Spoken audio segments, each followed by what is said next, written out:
Hello every one. ഡൊമൈനിന്റെ പുതിയ ക്ലാസ്സിലോട്ട് എല്ലാവർക്കും സ്വാഗതം. ഇന്ന് നമ്മുടെ ഡിഗ്രി മെയിൻസ് സീരീസിന് ഡേ 2 ക്ലാസ് ആണ്. ഇന്ന് നമ്മൾ ചൂസ് ചെയ്തിട്ടുള്ള ഒരു ഏരിയ എന്ന് പറയുന്നത് പബ്ലിക് സർവീസ് കമ്മീഷൻസ് ആണ്. അത് ഇന്ത്യൻ പൊളിറ്റിയിൽ നമ്മൾ പഠിക്കുന്ന ഇന്ത്യൻ പൊളിറ്റിയിൽ നമ്മൾ എന്ത് ചെയ്യുന്നത് കോൺസ്റ്റിറ്റ്യൂഷണൽ ബോഡീസ് പഠിക്കുന്നുണ്ട്. അതിൽ പ്രധാനപ്പെട്ട ഒരു ഏരിയ ആണ് യൂണിയൻ പബ്ലിക് സർവീസ് കമ്മീഷനും സ്റ്റേറ്റ് പബ്ലിക് സർവീസ് കമ്മീഷനും. ഇത് നമ്മൾ ഈ ഒരു ഡിഗ്രി മെയിൻസിന്റെ ഹോട്ട് ടോപ്പിക് ആയിട്ട് എടുക്കാനുള്ള റീസൺ എന്ന് പറയുന്നത് കേരള ഗവർണർ എന്ത് ചെയ്യുന്നത് പ്രസിഡന്റ് ഒരു നോട്ടീസ് കൊടുക്കുന്നുണ്ട് കേരള പബ്ലിക് സർവീസ് കമ്മീഷൻ പിരിച്ചുവിടാൻ വേണ്ടിയിട്ട്. അതിന്റെ പ്രധാന റീസൺ ആയിട്ട് പറയുന്നത് ഇപ്പോ ഈ അടുത്ത് നടന്ന കുറച്ച് എക്സാമുകളിൽ എന്താ കുറച്ച് ഇറഗുലാരിറ്റീസ് നടന്നത്. അപ്പൊ ആ ഒരു ഇതിന്റെ ബേസ് കേരള പി.എസ്.സി പിരിച്ചുവിടണം എന്ന് പറയുന്ന നോട്ടീസ് ഗവർണർ പ്രസിഡന്റ് കൊടുക്കാമെന്ന് പറയുന്നുണ്ട്.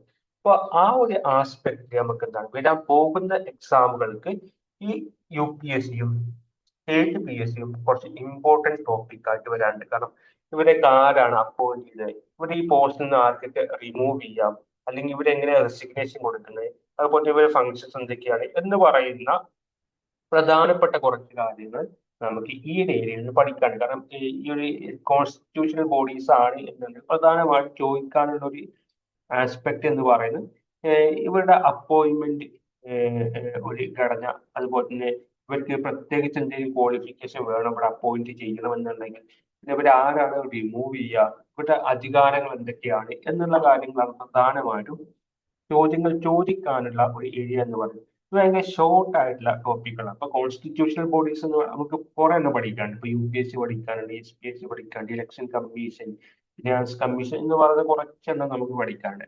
അപ്പൊ അതിന് കുറച്ചും കൂടി ഇപ്രാവശ്യം ചോദിക്കാനുള്ള ചാൻസ് കൂടുതലുള്ള ഒരു ടോപ്പിക്കാണ് UPSC വേഴ്സസ് PSC എന്ന് പറയുന്നത്.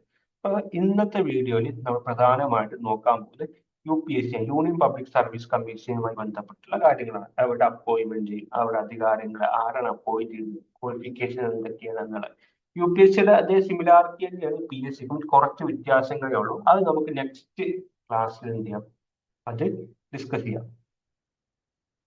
ഇപ്പൊ UPSC എന്ന് പറയുമ്പോൾ നമുക്ക് ആദ്യം ഓർമ്മ വരേണ്ട സാധനം എന്ന് പറഞ്ഞാൽ ഇതൊരു സെൻട്രൽ റിക്രൂട്ട്മെന്റ് ഏജൻസിയാണ്. അതായത് സെൻട്രൽ ഗവൺമെന്റിന് കീഴിലുള്ള പിന്നെ പ്രധാനപ്പെട്ട പോസ്റ്റുകളിലോട്ട് സിവിൽ സർവന്റിനെ റിക്രൂട്ട് ചെയ്യാൻ വേണ്ടിയുള്ള റിക്രൂട്ട്മെന്റ് എക്സാം നടത്തുന്ന ഒരു ഏജൻസിയാണ് എന്ത് UPSC എന്ന് പറയുന്നത്. പ്രധാനമായിട്ടും നമ്മുടെ ഓൾ ഇന്ത്യ സർവീസുകളുണ്ട്, IAS, IPS, അതുപോലെ ഗ്രൂപ്പ് A പോസ്റ്റുകളുണ്ട്, IRS, അതുപോലെ തന്നെ IFS പോലത്തെ ഗ്രൂപ്പ് A പോസ്റ്റുകൾ.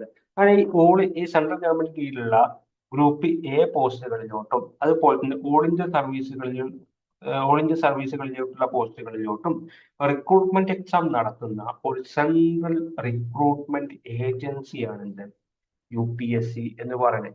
UPSC എന്താണ്? ഒരു ഇൻഡിപെൻഡന്റ് കോൺസ്റ്റിറ്റ്യൂഷണൽ ബോഡിയാണ്.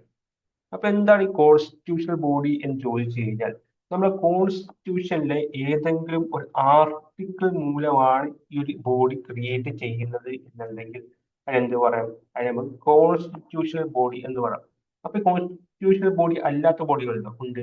നമ്മൾ സ്റ്റാറ്റ്യൂട്ടറി ബോഡി എന്ന് പറയാറുണ്ട്. ഇപ്പൊ നാഷണൽ ഹ്യൂമൻ റൈറ്റ് കമ്മീഷൻ, അതൊക്കെ എന്താ വെച്ച് കഴിഞ്ഞാൽ പാർലമെന്റിന്റെയോ അല്ലെങ്കിൽ സംസ്ഥാന നിയമസഭയുടെയോ ഏതെങ്കിലും നിയമത്തിന്റെ ബലത്തിൽ ക്രിയേറ്റ് ചെയ്യുന്ന ബോഡികളാണ് എന്നുണ്ടെങ്കിൽ അതിന് നമ്മൾ എന്ത് പറയും, സ്റ്റാറ്റ്യൂട്ടറി ബോഡി എന്ന് പറയും. എന്താ പറയുക, സ്റ്റാറ്റ്യൂട്ടറി ബോഡി.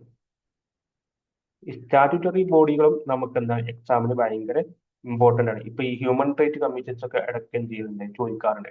അപ്പൊ UPSC എന്ന് പറയുന്നത് എന്താണ്, ഒരു കോൺസ്റ്റിറ്റ്യൂഷണൽ ബോഡി, നമ്മുടെ ഭരണഘടനയിൽ ഒരു ആർട്ടിക്കിൾ മൂലം ക്രിയേറ്റ് ചെയ്യപ്പെട്ട ഒരു ബോഡിയാണ് എന്ത് UPSC എന്ന് പറയുന്നത്.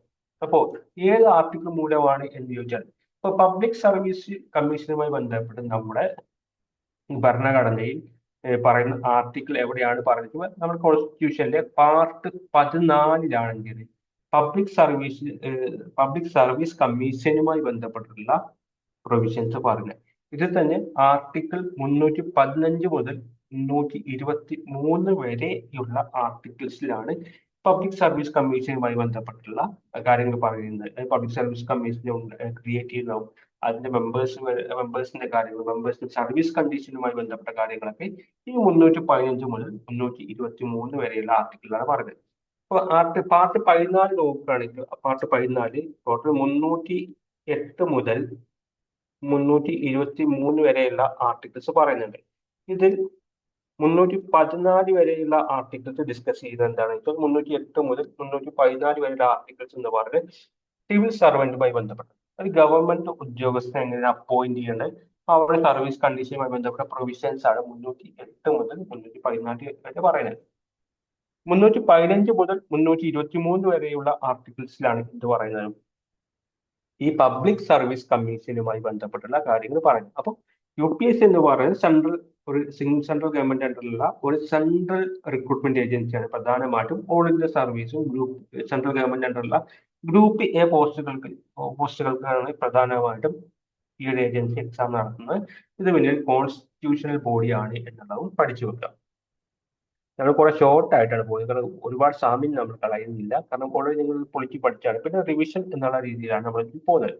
ഇനി ഈ UPSCയിൽ ആരൊക്കെയാണ് മെമ്പേഴ്സ് ആവുന്നത് എന്നുള്ള ഇതിന്റെ കോമ്പോസിഷൻ ഘടന നമുക്കൊന്ന് നോക്കാം. ഈ UPSCയിലോട്ടുള്ള മെമ്പർമാരെ അപ്പോയിന്റ് ചെയ്യുന്ന ആരാന്ന് ചോദിച്ചാൽ അത് പ്രസിഡന്റ് ആണ്.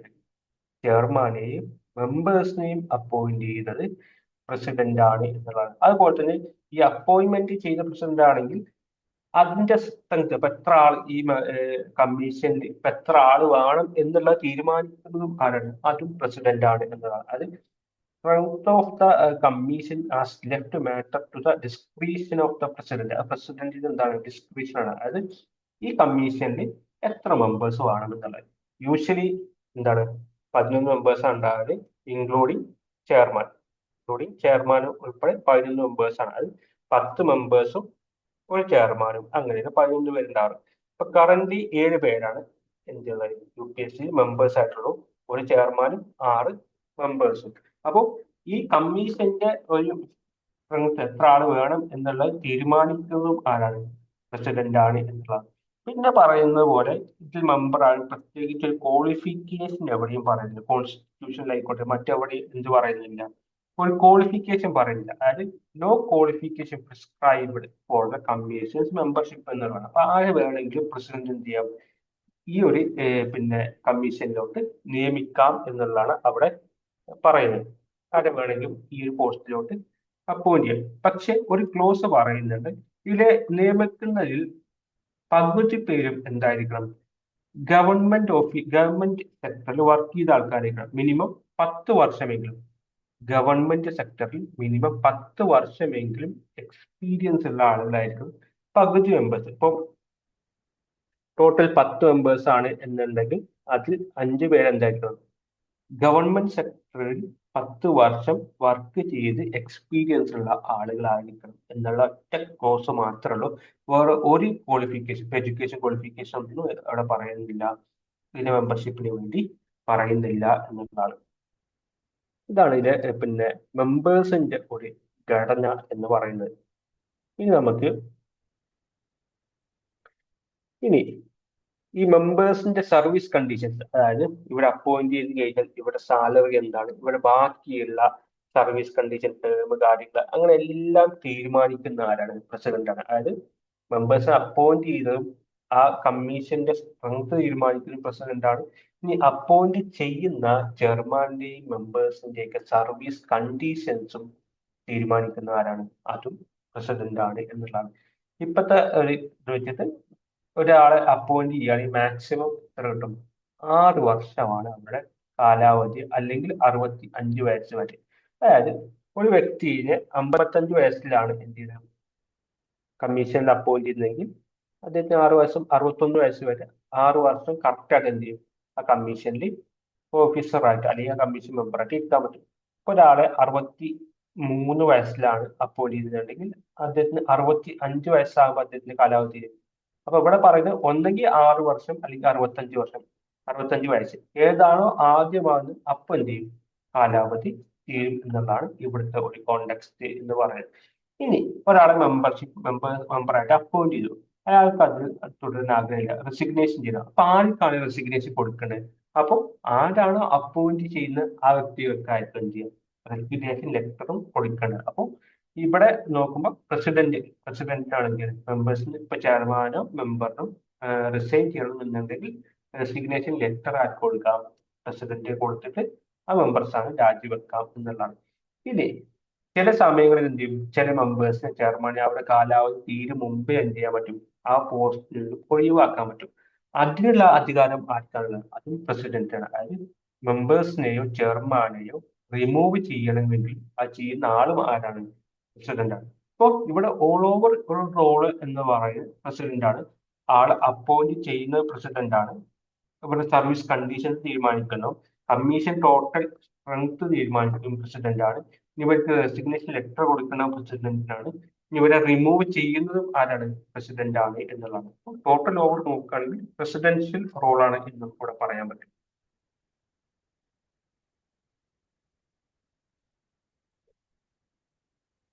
ഇനി ചില സമയങ്ങളിൽ എന്ത് ഇപ്പോ ടോട്ടൽ നമ്മൾ പറഞ്ഞു യൂഷ്വലി 11 മെമ്പേഴ്സ് ആണ് എന്ന് പറഞ്ഞു. അപ്പൊ ചില സമയങ്ങളിൽ UPSC മെമ്പർമാർക്ക് എന്ത് ചെയ്യാൻ പറ്റും, ആക്ടിംഗ് ചെയർമാനായിട്ട് നിൽക്കാൻ പറ്റും. അതായത് പ്രധാന 2 സാഹചര്യങ്ങളിലാണ് ഒരു മെമ്പറിന് ആക്ടിംഗ് ചെയർമാനായിട്ട് നിൽക്കാൻ പറ്റുക. ഈ ആക്ടിംഗ് ചെയർമാനെ അപ്പോയിന്റ് ചെയ്ത ആരാണ്? പ്രസിഡന്റാണ്. അത് ചില സമയങ്ങളിൽ നമ്മുടെ ചെയർമാൻ പോസ്റ്റ് വേക്കന്റ് ആകുമ്പോൾ UPSC ഉള്ള ഏതെങ്കിലും മെമ്പേഴ്സിനെ UPSC ഉള്ള ഏതെങ്കിലും മെമ്പേഴ്സിനെ പ്രസിഡന്റ് ആക്ടിംഗ് ചെയർമാനായിട്ട് അപ്പോയിന്റ് ചെയ്യും. ഏതൊക്കെയാണ് സാഹചര്യങ്ങൾ എന്ന് ചോദിച്ചാൽ, ഒന്ന് ചെയർമാന്റെ ഓഫീസ് വേക്കന്റ് ആണ്.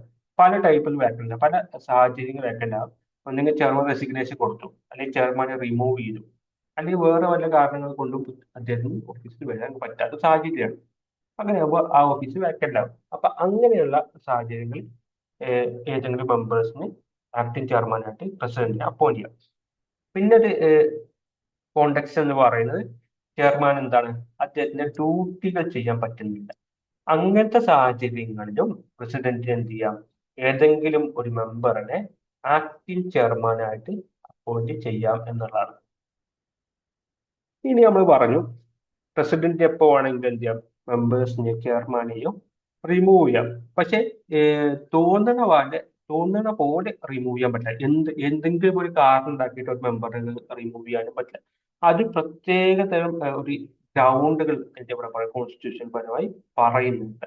ആ ഗ്രൗണ്ടുകൾ ഉണ്ടെങ്കിൽ മാത്രമാണ് പ്രസിഡന്റ് എന്ത് ചെയ്യാൻ പറ്റുള്ളൂ, മെമ്പർമാരെ അല്ലെങ്കിൽ ചെയർമാനൊക്കെ റിമൂവ് ചെയ്യാൻ പറ്റുള്ളൂ. ഏതൊക്കെയാണ് പ്രസിഡന്റിന് ചെയർമാനെയോ അല്ലെങ്കിൽ മെമ്പറിനെയോ റിമൂവ് ചെയ്യാൻ പറ്റുന്ന ഗ്രൗണ്ടുകൾ എന്ന് ചോദിച്ചാൽ, ഒന്നാമത്തെ ഗ്രൗണ്ട് എന്ന് പറഞ്ഞ് if he or she is objected in insolvent, അതായത് അതിലൊരു വ്യക്തി പാപ്പരാണ്, എക്കണോമിക്കലി പാപ്പരായി എന്ന് വിചാരിക്കുക. അങ്ങനെയുള്ള സാഹചര്യങ്ങളിലും എന്ത് ചെയ്യാം, പ്രസിഡന്റിന് ആളെ റിമൂവ് ചെയ്യാം എന്നുള്ളതാണ്. അല്ല, ഒരു വ്യക്തി കമ്മീഷൻ മെമ്പറാണ്. ആ കമ്മീഷൻ മെമ്പർ ആയിരിക്കുന്ന സമയത്ത് കമ്മീഷന്റെ അതല്ലാത്ത വേറെ ഏതെങ്കിലും ഒരു പെയ്ഡ് എംപ്ലോയ്മെന്റിന്റെ ഭാഗമായി പുറത്ത് വേറെ എന്തെങ്കിലും പൈസക്ക് പണിക്ക് പോയി എന്നുള്ളതാണ്. അങ്ങനെ വരുന്ന സാഹചര്യത്തിലും എന്ത് ചെയ്യാം, പ്രസിഡന്റിന് ആളെ പുറത്താക്കാം എന്നുള്ളതാണ്. പിന്നെ മൂന്നാമത്തെ കാരണം എന്ന് പറയുന്നത് പ്രസിഡന്റിന്റെ ഒപ്പീനിയൻ പ്രകാരം ഏതെങ്കിലും ഒരു മെമ്പറോ ചെയർമാനോ അത് ഫിസിക്കലോ മെന്റലി ഫിറ്റ് അല്ല, അതായത് അവിടെ ആരോഗ്യനില അല്ലെങ്കിൽ മാനസിക നില ഫിറ്റ് അല്ല എന്ന് പ്രസിഡന്റിന്റെ ഒപ്പീനിയൻ ഉണ്ടെങ്കിൽ എന്ത് ചെയ്യാം, ആ സാഹചര്യത്തിൽ എന്ത് ചെയ്യാം, പുറത്താക്കാം. അതായത് reason to infirmity of mind or body എന്നുള്ളതാണ് അവിടെ ആ ഒരു ഗ്രൗണ്ട്. ഈ 3 ഗ്രൗണ്ടുകൾ ഉള്ള സാഹചര്യമാണ്. ഈ 3 ഗ്രൗണ്ടുകൾ ഏതെങ്കിലും ഒന്ന് സാറ്റിസ്ഫൈ ആവുകയാണ് എന്നുണ്ടെങ്കിൽ എന്ത് ചെയ്യാം, പ്രസിഡന്റിന് ഒരു മെമ്പറിനെയോ ചെയർമാനെയോ എന്ത് ചെയ്യാൻ പറ്റും, റിമൂവ് ചെയ്യാൻ പറ്റും എന്നുള്ളതാണ്. ഇതല്ലാണ്ട് ഒരു അഡീഷണൽ റീസൺ കൂടി ഉണ്ട്. അതായത് മിസ്ബിഹേവിയർ എന്ന് പറയുന്ന ഒരു ഗ്രൗണ്ട്. ഈ മിസ്ബിഹേവിയർ എന്ന് പറയുന്ന ഒരു ഗ്രൗണ്ട് ഉണ്ടെങ്കിൽ ആ സാഹചര്യത്തിലും എന്ത് ചെയ്യാൻ പറ്റും, പ്രസിഡന്റിന് ചെയർമാനെയോ മെമ്പറിനെയോ ഒഴിവാക്കാം. ഈ മിസ്ബിഹേവിയർ എന്ന് പറയുന്നത് ശരിക്കും കോൺസ്റ്റിറ്റ്യൂഷൻ പറയുന്നുണ്ട്. എന്താണ് പറയുന്നത് വെച്ച് കഴിഞ്ഞാൽ, നമുക്ക് നമ്മുടെ സർക്കാരിന് പല തരത്തിലുള്ള പ്രോജക്റ്റുകളും ഡീലിങ്ങുകളൊക്കെ പല പ്രൈവറ്റ് കമ്പനികളോ അല്ലെങ്കിൽ വേറെ എന്തെങ്കിലും ഇപ്പോൾ ഒരു റോഡ് പ്രോജക്റ്റ് ഒക്കെ ഉണ്ട് എന്ന് വിചാരിക്കാം. അപ്പോൾ ഈ കമ്മീഷനിലെ ഏതെങ്കിലും മെമ്പേഴ്സിന് ആ പ്രോജക്റ്റിൽ താല്പര്യം ഉണ്ടാവുകയോ അല്ലെങ്കിൽ ആ പ്രൊജക്റ്റുമായിട്ട് എൻഗേജ് ചെയ്യുകയാണ് എന്നുണ്ടെങ്കിൽ അതിനെയാണ് നമ്മൾ പറയുന്നത് മിസ്ബിഹേവിയർ എന്ന് പറയുന്നത്. അപ്പൊ അങ്ങനെ ഗ്രൗണ്ട് വന്നു കഴിഞ്ഞാൽ പ്രസിഡന്റ് എന്ത് ചെയ്യാം, ആളെ റിമൂവ് ചെയ്യാം. പക്ഷെ ഇത് മറ്റുള്ള കാരണം കൊണ്ട് നേരിട്ട് റിമൂവ് ചെയ്യാൻ പറ്റാം. ഇവിടെ എങ്ങനെയാണെന്ന് വെച്ചാൽ ഒരു പ്രൊസീജിയർ ഉണ്ട്. അതായത് ഈ മിസ്ബിഹേവിയർ ഗ്രൗണ്ട് ആണ് എന്നുണ്ടെങ്കിൽ പ്രസിഡന്റ് ആദ്യം ചെയ്യണം സുപ്രീം കോടതിയുടെ ഒരു എൻക്വയറിക്ക് റെഫർ ചെയ്യണം. അങ്ങനെ സുപ്രീം കോടതി എൻക്വയറിക്ക് റെഫർ ചെയ്ത് സുപ്രീം കോടതി അന്വേഷിക്കും. അങ്ങനെ സുപ്രീം കോടതി അന്വേഷിച്ച പ്രകാരം അങ്ങനെ ഒരു മിസ്ബിഹേവിയർ ഗ്രൗണ്ട് ഉണ്ട് എന്ന് കണ്ടെത്തിയാൽ എന്ത് ചെയ്യാം, സുപ്രീം കോടതിക്ക് പ്രസിഡന്റിനെ അഡ്വൈസ് ചെയ്യാം. ആളെ ഇങ്ങനെ കാരണം ഓക്കെ ഉണ്ട്, റിമൂവ് ചെയ്യാം എന്ന് പറഞ്ഞ് അഡ്വൈസ് ചെയ്യും. ഈ അഡ്വൈസ് എന്താണ്, ടെൻഡേഡ് ബൈ സുപ്രീം കോടതി. അത് ഒഫീഷ്യലി ഫോർമലി ഇന്ത്യ സുപ്രീം കോടതിക്ക് അങ്ങനെ അഡ്വൈസ് കൊടുക്കാം. എന്ത് ചെയ്യണം, അത് മസ്റ്റായിട്ടും പ്രസിഡന്റ് ബൈൻഡ് ചെയ്യണം, ഫോളോ ചെയ്യണം എന്നുള്ളതാണ്. അപ്പൊ ആ ഒരു പ്രൊസീജിയറിലാണ് മിസ്ബിഹേവിയർ എന്ന് പറയുന്ന ഗ്രൗണ്ടിൽ ആളെ റിമൂവ് ചെയ്തത്. ഇത്രയും ഇങ്ങനെ ഒരു 4 ഗ്രൗണ്ടിലൂടെയാണ് UPSCയിലെ മെമ്പറിനെയോ ചെയർമാനെയോ റിമൂവ് ചെയ്യാൻ പാടുള്ളൂ എന്നുള്ളതാണ്. ഇനി നമ്മൾ നേരത്തെ പറഞ്ഞു അതൊരു ഇൻഡിപെൻഡന്റ് കോൺസ്റ്റിറ്റ്യൂഷണൽ ബോഡിയാണ് എന്നുള്ളത്. ഇത് പല ആസ്പെക്റ്റിൽ ഇൻഡിപെൻഡൻസ് ഉണ്ട്. കാരണം ഇതിന് കുറച്ച് ഇൻഡിപെൻഡൻസ് കൊടുക്കേണ്ടതായിട്ടുണ്ട് കമ്മീഷന്. കാരണം ഒരു ഗവൺമെന്റിലെ കുറച്ചൊരു ക്രൂഷ്യൽ പോസ്റ്റിലോട്ടുള്ള ആളുകളെ എടുക്കുന്ന ഒരു കമ്മീഷൻ, ഇതിന് എന്ത് പറ്റില്ല, ഒരു പൊളിറ്റിക്കൽ അഫിലിയേഷൻ പാടില്ല. കാരണം ഇവിടെ എന്താണ്, കുറച്ച് ന്യൂട്രൽ ആയിട്ടുള്ള പേഴ്സൺസിനെയാണ് നമ്മൾ ഗവൺമെന്റ് സർവന്റ് ആയിട്ട് അപ്പോയിന്റ് ചെയ്യേണ്ടത്. കാരണം എന്താ വെച്ചാൽ ഇവര് ലോങ് ടേം ആയിട്ട് ഗവൺമെന്റിന്റെ ഭാഗമായിട്ട് നിൽക്കുന്ന ആളുകളാണ് ഈ സിവിൽ സർവന്റ് എന്ന് പറയുന്നത്. അപ്പൊ അങ്ങനെയുള്ള ആളുകളെ അപ്പോയിന്റ് ചെയ്യുമ്പോൾ അവർ പൊളിറ്റിക്കലി ന്യൂട്രൽ ആയിരിക്കണം. കാരണം ഒരു 30 വർഷമൊക്കെ ഒരു ഗവൺമെന്റ് ഭാഗമായിട്ട് സിവിൽ സർവന്റ് ആണെങ്കിൽ അത് പല പാർട്ടി അഫിലിയേഷനുള്ള ഗവൺമെന്റുകളുടെ ഭാഗമായിട്ട് വർക്ക് ചെയ്യേണ്ടി വരും. അപ്പൊ അവർക്ക് പൊളിറ്റിക്കലി ന്യൂട്രൽ ആകുമ്പോൾ ഏതെങ്കിലും പൊളിറ്റിക്കൽ പാർട്ടിയുടെ അദ്ദേഹത്തിന് വിജയിച്ചം ഉണ്ടെങ്കിൽ അതിന് കറക്റ്റ്ലി അദ്ദേഹത്തിന്റെ എംപ്ലോയ്മെന്റ് അതിൽ കാണും, അത് കോൺഫ്ലിക്റ്റുകൾ ഉണ്ടാക്കും. അപ്പൊ ഈ ഒരു ബോഡിക്ക് എന്ത് ചെയ്യണം, പൊളിറ്റിക്കലി ന്യൂട്രൽ ആയിട്ട് നിൽക്കണം. അപ്പൊ അവർക്ക് എന്ത് ചെയ്യും, കുറച്ച് ഇൻഡിപെൻഡൻസ് വേണം. കാരണം അവിടെ എന്ത് ചെയ്യാൻ പറ്റില്ല, ഇവരുടെ പിന്നെ വർക്കിൽ മറ്റു ഗവൺമെന്റ് അതോറിറ്റികൾ വന്ന് ഒന്നും ചെയ്യാൻ പാടില്ല. അപ്പൊ അങ്ങനത്തെ കുറച്ച് ഇൻഡിപെൻഡൻസ് വേണം. അതിൽ ഫസ്റ്റ് ഇൻഡിപെൻഡൻസ് ആണ് സെക്യൂരിറ്റി ഓഫ് ടെനർ. അപ്പൊ ഇതിൽ അപ്പോയിന്റ് ചെയ്യുന്ന ആളുകൾക്ക് അവിടെ കാലാവധി തീർക്കുന്ന ഒരു സെക്യൂരിറ്റി കൊടുക്കണം. കാരണം നമ്മൾ നേരത്തെ പറഞ്ഞു ഇതിൽ ഒരാളെ അപ്പോയിന്റ് ചെയ്ത് കഴിഞ്ഞാൽ അയാളെ എന്ത് ചെയ്യാൻ പാടില്ല, തോന്നിയ പോലെ റിമൂവ് ചെയ്യാൻ പാടില്ല. അതിന് പ്രത്യേക കുറച്ച് റീസൺസ് ഉണ്ട്.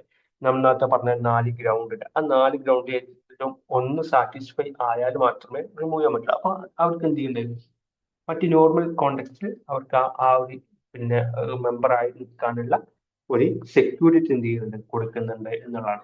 പിന്നെ സർവീസ് പിന്നെ ഈ മെമ്പേഴ്സിനെ അപ്പോയിന്റ് ചെയ്യുമ്പോൾ എന്താണ്, ഇവിടെ അപ്പോയിന്റ് ചെയ്യുന്ന സമയത്തിന് അവിടെ സർവീസ് കണ്ടീഷൻസ് എല്ലാം തീരുമാനിക്കുന്നത് പ്രസിഡന്റ് തീരുമാനിക്കുന്നുണ്ട്. ഇതൊരിക്കലും എന്ത് ചെയ്യില്ല, അവിടെ അപ്പോയിന്റ്മെന്റിന് ശേഷം എന്ത് ചെയ്യില്ല, മാറ്റങ്ങൾ ഉണ്ടാവില്ല. അത് ഡിസ്അഡ്വാൻറ്റേജ് ഉണ്ടാവില്ല എന്നുള്ളതാണ്. അതിപ്പോ ഒരാൾക്ക് നിയമിക്കുന്ന സമയത്ത് 2 ലക്ഷം രൂപയാണ് സാലറി, അപ്പോയിന്റ് ചെയ്തിട്ട് 1 ലക്ഷം ആയി പോകില്ല.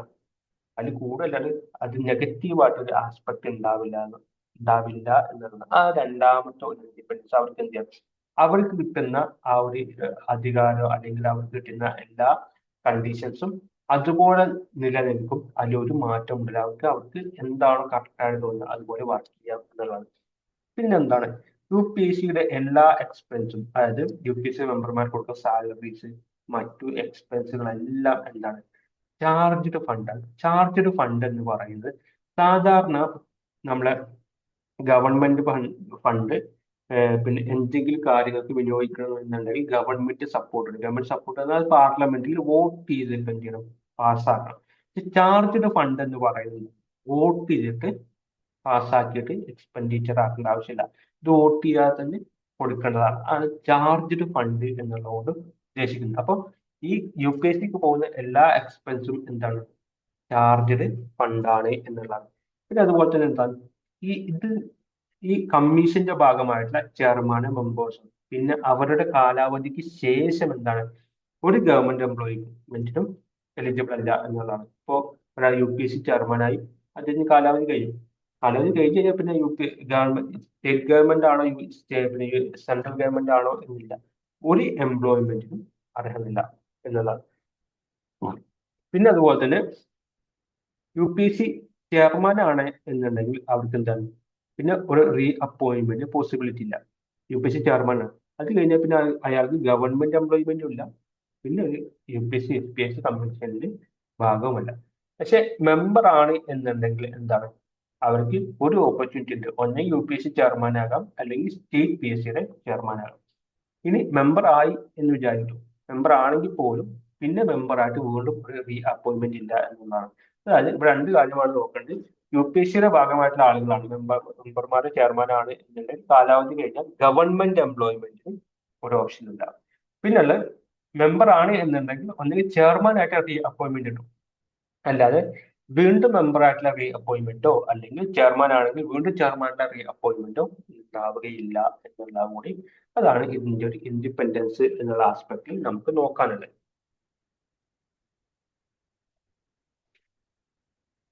ഇനി ഇവരുടെ പ്രധാനപ്പെട്ട ഫങ്ഷനുകൾ നമ്മൾ നോക്കുകയാണെങ്കിൽ പ്രധാനമായിട്ടും എന്താണ് ഇവരുടെ ഫങ്ഷൻസ്? ഒന്നാമത്തെ കാര്യം എന്ന് പറയുന്നത് എന്താണ്, ഓൾ ഇന്ത്യ സർവീസിലോട്ടും സെൻട്രൽ സർവീസിലോട്ടും പബ്ലിക് സർവീസിലോട്ടും അപ്പോയിന്റ് ചെയ്യാൻ അനുയോജ്യമായിട്ടുള്ള ആ അനുയോജ്യമായിട്ടുള്ള സിവിൽ സർവീസിനെ തിരഞ്ഞെടുക്കാൻ വേണ്ടിയിട്ടുള്ള റിക്രൂട്ട്മെന്റ് എക്സാമുകൾ കണ്ടക്ട് ചെയ്യും.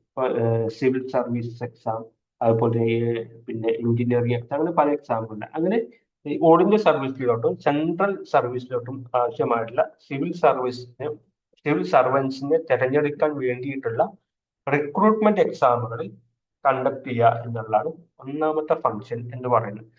അതുപോലെ തന്നെ പിന്നെ പറയുകയാണെങ്കിൽ സംസ്ഥാനങ്ങളെ അസിസ്റ്റ് ചെയ്യാം. എപ്പോ ആ രണ്ടോ അതിലധികമോ ഉള്ള സംസ്ഥാനങ്ങളിലെ ഗവർണർമാർ പ്രസിഡന്റിന് എന്ത് ചെയ്യാം, നോട്ടീസ് കൊടുക്കണം. ഇവിടുത്തെ ഒരു ജോയിന്റ് എന്തുവാണ് ഒരു റിക്രൂട്ട്മെന്റ് നടന്ന സ്പെഷ്യൽ ക്വാളിഫിക്കേഷൻ ഉള്ള ആളുകളെ തിരഞ്ഞെടുക്കാൻ വേണ്ടിയിട്ട് ഈ സംസ്ഥാനങ്ങളിലോട്ട് ഒരു ജോയിന്റ് റിക്രൂട്ട്മെന്റ് വേണമെന്ന് ഒരു റിക്വസ്റ്റ് വന്നു കഴിഞ്ഞാൽ ആ സാഹചര്യങ്ങളിൽ എന്ത് ചെയ്യാം, ആ സംസ്ഥാനങ്ങളിലെ ജോയിന്റ് റിക്രൂട്ട്മെന്റ് നടത്താൻ വേണ്ടിയിട്ട് UPSC എന്ത് ചെയ്യാം, അസിസ്റ്റ് ചെയ്യാം എന്നുള്ളതാണ്. പിന്നെ അതുപോലെ തന്നെ എന്ത് ചെയ്യാം, പിന്നെ ഇതുപോലെ തന്നെ ഏതെങ്കിലും ഒരു സംസ്ഥാനത്ത് ഏതെങ്കിലും ഒരു പിന്നെ റിക്രൂട്ട്മെന്റ് റിക്രൂട്ട്മെന്റ് പ്രോസസ്സുമായിട്ട് എന്തെങ്കിലും ആവശ്യങ്ങൾ വരികയാണ് എന്നുണ്ടെങ്കിൽ അപ്പോഴും സെർവ് ചെയ്യാം. എപ്പോ ഗവർണർ ഒരു റിക്വസ്റ്റ് പ്രസിഡന്റിന് കൊടുത്ത് പ്രസിഡന്റ് അത് അപ്രൂവ് ചെയ്ത് കഴിഞ്ഞാൽ എന്ത് ചെയ്യാം, ആ സാഹചര്യത്തിൽ ആ സംസ്ഥാനങ്ങൾക്ക് ആ റിക്രൂട്ട്മെന്റ് പ്രോസസ്സുമായിട്ട് പിന്നെ അസിസ്റ്റ് ചെയ്യാം അല്ലെങ്കിൽ ഹെൽപ്പ് ചെയ്യാം എന്നുള്ള ആണ് പ്രധാനമായിട്ടുള്ള ഫങ്ഷൻസുകൾ എന്ന് പറയുന്നത്.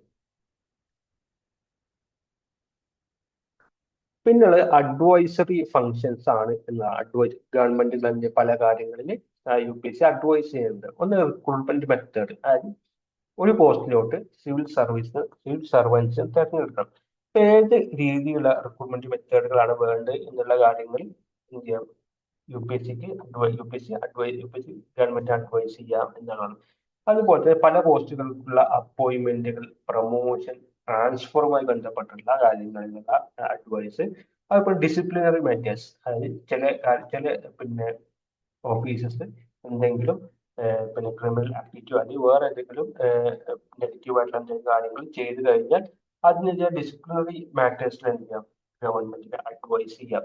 പിന്നെ ഒരു സിവിൽ സർവീസിന്റെ ഒരു പിന്നെ കേസ് ഉണ്ടായി, ആ കേസ് അദ്ദേഹം ഒറ്റയ്ക്ക് നടത്തി ജയിച്ചു. അപ്പൊ അത് ആ സിവിൽ സർവീസ് ഒരു കേസ് നടത്താനായിട്ടുള്ള ഒരു എക്സ്പെൻസ് ഉണ്ടാവും, അത് അദ്ദേഹത്തിന് എന്ത് ചെയ്യാം, ഗവൺമെന്റ് ഒന്ന് റീഇംബേഴ്സ് ചെയ്യാൻ വേണ്ടിയിട്ട് UPSCക്ക് എന്ത് ചെയ്യാം, അഡ്വൈസ് ചെയ്യാം എന്നുള്ളതാണ്. പിന്നെ ഇനി ക്ലൈംറ്റ് അവാർഡ് പെൻഷൻ റെസ്പെക്ട് ഇഞ്ചുറീസ്, അതായത് ഒരു സിവിൽ സർവന്റ് അദ്ദേഹത്തിന് ജോലിയുടെ ഭാഗമായിട്ട് ഒരു ആക്സിഡന്റ് സംഭവിക്കുകയും പിന്നെ ജോലി ചെയ്യാൻ പറ്റാത്ത അവസ്ഥ വരികയും ചെയ്തു കഴിഞ്ഞാൽ അദ്ദേഹത്തിന് പെൻഷൻ കൊടുക്കുന്ന കാര്യത്തിൽ എന്ത് ചെയ്യാം, ഗവൺമെന്റിന് അഡ്വൈസ് ചെയ്യാം. പിന്നെ അല്ലെങ്കിൽ പ്രസിഡന്റ് പറയുന്ന വേറെ ഏതെങ്കിലും മാറ്റേഴ്സ് വരികയാണ് എന്നുണ്ടെങ്കിൽ ആ സാഹചര്യത്തിലും എന്ത് ചെയ്യാൻ പറ്റും, അവിടെ ഗവൺമെന്റിന് അഡ്വൈസ് ചെയ്യാം എന്നുള്ളത്. ഈ അഡ്വൈസിന്റെ ഒരു കാര്യം നമ്മൾ നോക്കുമ്പോൾ ഇതെന്തല്ല, ഇതൊരു മാൻഡേറ്ററി പ്രോസസ് അല്ല. പിന്നെ ഇതിൽ പറയുന്ന ഏതെങ്കിലും ഒരു മാറ്റേഴ്സിൽ ഗവൺമെന്റ് UPSCയുടെ അഡ്വൈസ് തേടിയില്ല അല്ലെങ്കിൽ UPSC അഡ്വൈസ് കൊടുത്തില്ല എന്ന് പറഞ്ഞാൽ നമുക്ക് എന്ത് ചെയ്യാൻ പറ്റില്ല, കേസ് കൊടുക്കാൻ പറ്റില്ല എന്നുള്ളതാണ്. ആ കാര്യം അത് തന്നില്ല എന്ന് കേസ് കൊടുത്താൽ സുപ്രീം കോടതി ഇടപെടില്ല, അങ്ങനെ ഒരു പ്രൊവിഷൻസ് ഇല്ല. പിന്നെ മറ്റൊരു കാര്യം, UPSC എന്ന് പറയുന്നത് ഈ പബ്ലിക് സർവീസ് കമ്മീഷൻ എന്ന് പറയുന്നത് റിക്രൂട്ട്മെന്റ് എക്സാമുകൾ നടത്തുന്നുണ്ട്. അപ്പോൾ ഈ റിക്രൂട്ട്മെന്റ് എക്സാമുകൾ നടത്തിയിട്ട് അല്ലെങ്കിൽ റാങ്ക് ലിസ്റ്റ് പുറപ്പെടുവിക്കും. ഈ റാങ്ക് ലിസ്റ്റിലുള്ള ആളുകൾക്ക് ജോലി കൊടുക്കാനുള്ള അധികാരം ആർക്കില്ല? UPSCക്ക് ഇല്ല. ഇപ്പോൾ ഒരു എക്സാം നടത്തി ആളുകൾ തിരഞ്ഞെടുത്തു. ഇന്ന ആളുകൾക്ക് ജോലി കൊടുക്കണമെന്ന് ഗവൺമെന്റിനോട് പറയാൻ പറ്റില്ല. ആ ഗവൺമെന്റിന്റെ ഡിസ്ക്രിപ്ഷൻ ആണ് എന്നുള്ളത്. ഇവർക്ക് എക്സാം റിക്രൂട്ട്മെന്റ് എക്സാം നടത്താനേ പറ്റുള്ളൂ. അതിലുള്ള ആളുകൾക്ക് ജോലി കൊടുക്കാനുള്ള അധികാരം ഇവർക്കില്ല. ഈ രണ്ട് കാര്യങ്ങൾ ഈ ഫംഗ്ഷനുമായി ബന്ധപ്പെട്ട് നിങ്ങൾ നോക്കേണ്ടതായിട്ട് ഉണ്ട് എന്നുള്ളതാണ്. പിന്നുള്ളത് ഇവരെന്ത് ചെയ്യും? എല്ലാ വർഷവും എന്ത് ചെയ്യും? ഇവർ നടത്തിയ എക്സാം റിക്രൂട്ട്മെന്റുമായി ബന്ധപ്പെട്ട ഒരു റിപ്പോർട്ട്, ആനുവൽ റിപ്പോർട്ട് ആർക്ക് കൊടുക്കണം? പ്രസിഡന്റിന് ഒരു ആനുവൽ റിപ്പോർട്ട് കൊടുക്കേണ്ടതായിട്ട് പ്രസിഡന്റ് എന്ത് ചെയ്യും? ഇത് പാർലമെന്റിന്റെ മുന്നിൽ വെക്കും എന്നുള്ളതാണ്. പിന്നെ ഇവർക്ക് കുറച്ച് ലിമിറ്റേഷൻസ് ഉണ്ട്. അതായത് ഈ റിക്രൂട്ട്മെന്റ് പ്രോസസ്സുമായിട്ടും അപ്പോയിന്റ്മെന്റ് പ്രോസസ്സുമായിട്ടും കുറച്ച് ലിമിറ്റേഷൻസ് ആർക്കുണ്ട് UPSC ഉണ്ട്. ആ ലിമിറ്റേഷൻസ് എന്ന് പറയുമ്പോൾ ഈ ഒരു കാര്യങ്ങളിൽ UPSC യാതൊരുവിധ റോളും ഉണ്ടാവില്ല എന്നുള്ളതാണ്. അതിലൊന്നാണ് റിസർവേഷൻ. ഇപ്പോൾ ഇവിടെ എന്ത് ചെയ്യുന്നുണ്ട്? നമ്മൾ റിക്രൂട്ട്മെന്റ് എക്സാം നടത്തുന്നുണ്ട്. അപ്പോൾ ഈ റിക്രൂട്ട്മെന്റ് എക്സാം നടത്തുമ്പോൾ ഇതിൽ റിസർവേഷൻ കൊടുക്കേണ്ടതുമായി ബന്ധപ്പെട്ട കാര്യങ്ങൾ ആരും നോക്കില്ല, UPSC നോക്കില്ല, അതിന്റെ അധികാരം അവർക്കില്ല. പിന്നെ SC/ST-കാർക്കുള്ള അപ്പോയിന്റ്മെന്റിലെ ക്ലെയിമുകൾ, ടെമ്പററി അപ്പോയിന്റ്മെന്റ്, പിന്നെ ഗ്രൂപ്പ് C&D പോസ്റ്റുകൾക്കുള്ള അപ്പോയിന്റ്മെന്റുകൾ, അതുപോലെ ഈ പല ട്രൈബ്യൂണലുകളും കമ്മീഷനുകളിലുള്ള മെമ്പേഴ്സിനെയും ചെയർമാനെയും അപ്പോയിന്റ് ചെയ്യുന്നത്, അതുപോലെ ഹൈ ലെവൽ ഡിപ്ലോമാറ്റിക് ഓഫീസിന് അപ്പോയിന്റ് ചെയ്യുന്നത്, ഈ കാര്യങ്ങളിലൊന്നും ആർക്ക് റോളില്ല? UPSCക്ക് റോളില്ല എന്നുള്ളതും കൂടി നിങ്ങൾ നോക്കേണ്ടതായിട്ടുണ്ട്. പിന്നെ ഈ ലിമിറ്റേഷൻസ് എന്നൊക്കെ പറയുമ്പോൾ എന്ത് ചെയ്യാം? പ്രസിഡന്റിന് എപ്പോ ആണെങ്കിലും എന്ത് ചെയ്യാം? ഈ UPSCയുടെ പിന്നെ സ്കോപ്പിലുള്ള എക്സാമുകളിലെ പോസ്റ്റുകൾ മാറ്റി മാറ്റാൻ പറ്റും. അത് പ്രസിഡന്റിന്റെ ഒരു പവറാണ്. പക്ഷെ അങ്ങനെ മാറ്റുമ്പോൾ എന്ത് ചെയ്യണം? ഒരു 40 days നോട്ടീസ് പാർലമെന്റിലോട്ട് അയക്കണം എന്നുള്ളതേ ഉള്ളൂ. അപ്പൊ അങ്ങനെ കുറച്ച് കാര്യങ്ങളും ഇതിൽ വരുന്നുണ്ട്. ഇത് പ്രധാനമായിട്ടും നമ്മുടെ UPSC അല്ലെങ്കിൽ പബ്ലിക് സർവീസ് കമ്മീഷനുമായി ബന്ധപ്പെട്ടുള്ള ആർട്ടിക്കിൾസ് ആണ്. അതിൽ ഒന്ന് 315 ആണ്. 315 നമ്മുടെ സെൻട്രൽ ഗവൺമെന്റിന്റെ കീഴിലും സ്റ്റേറ്റ് ഗവൺമെന്റ് കീഴിലും പബ്ലിക് സർവീസ് കമ്മീഷനുകളെ ക്രിയേറ്റ് ചെയ്യാം എന്ന് പറയുന്നത്. അതായത് നമ്മൾ UPSC ആയിക്കോട്ടെ, SPSC ആയിക്കോട്ടെ, എല്ലാം ഈ ആർട്ടിക്കിൾ 315 ബലത്തിലാണെങ്കിൽ ക്രിയേറ്റ് ചെയ്യുന്നത് എന്നതാണ്. 316 പറയുന്നത് ഈ കമ്മീഷനിലെ മെമ്പേഴ്സിന്റെ അപ്പോയിന്റ്മെന്റും അവരുടെ കാലാവധിയാണ് എന്ത് 316 പറയുന്നത്. 317 ഇവരെങ്ങനെ റിമൂവ് ചെയ്യാം, സസ്പെൻഡ് ചെയ്യാം എന്നുള്ള കാര്യങ്ങളിലാണ്.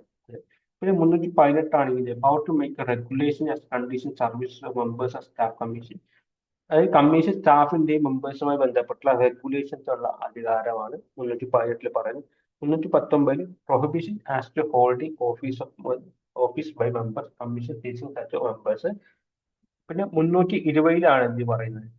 പബ്ലിക് സർവീസ് കമ്മീഷന്റെ ഫങ്ഷൻസ് എന്തൊക്കെയാണ് എന്നുള്ള പറയുന്നത്. പിന്നെ അതുപോലെ 321 power to extend functions of public service commission, എന്തെങ്കിലും എക്സ്റ്റൻഷൻ ഉണ്ടെങ്കിൽ അതുമായി ബന്ധപ്പെട്ട പ്രൊവിഷൻസ് ആണ് 321 എന്ന് പറയുന്നത്. 322 എക്സ്പെൻസസ് ആണ്. 323 ഇവർ ആനുവലി കൊടുക്കേണ്ട റിപ്പോർട്ടുകളാണ് പറയുന്നത്. ഇതിൽ പ്രധാനമായിട്ടും 315 കുറച്ച് ഇമ്പോർട്ടന്റ്. 316, 322, 323 പ്രധാനപ്പെട്ട എന്താണ് 320 പ്രധാനപ്പെട്ട ആർട്ടിക്കിൾസ് ആണ്. ഇതാണ് നമുക്ക് UPSC എന്ന് പറയുന്ന ആ ഒരു സംഘടനയുമായിട്ട് നോക്കാനുള്ളത്. ഇനി നമുക്ക് അടുത്ത ക്ലാസ്സിൽ നമ്മൾ എന്ത് നോക്കാനുള്ളത്? അടുത്ത ക്ലാസ്സിൽ നമ്മൾ സ്റ്റേറ്റ് PSCയുമായി ബന്ധപ്പെട്ട, നമ്മൾ കേരള PSC എന്നൊക്കെ പറയുന്ന സ്റ്റേറ്റ് PSCയുമായി ബന്ധപ്പെട്ട കാര്യങ്ങളാണ് നോക്കാനുള്ളത്. അപ്പൊ നമുക്ക് അടുത്ത ക്ലാസ് അതുമായി ഡിസ്കസ് ചെയ്യാം. അപ്പൊ ഇതിന്റെ നോട്ട്സും എല്ലാം നമ്മൾ അവിടെ അപ്ലോഡ് ചെയ്യുന്നുണ്ട്, നമ്മുടെ ചാനലിൽ അപ്ലോഡ് ചെയ്യുന്നുണ്ട്. അപ്പൊ അത് വേണ്ടവർ നമ്മുടെ ഈ ചാനലിന്റെ ലിങ്ക് നമ്മുടെ ഡിസ്ക്രിപ്ഷനിൽ കൊടുക്കുന്നുണ്ട്. ആ ലിങ്കിൽ ക്ലിക്ക് കഴിഞ്ഞാൽ നേരെ നിങ്ങൾക്ക് നമ്മുടെ ടെലിഗ്രാം ചാനലിലോട്ട് എൻ്റർ ആവുന്നതാണ്. അപ്പൊ നമുക്ക് ഇനി അടുത്ത ഒരു ടോപ്പിക്കുമായിട്ട് നെക്സ്റ്റ് ക്ലാസ്സിൽ കാണാം. Good bye.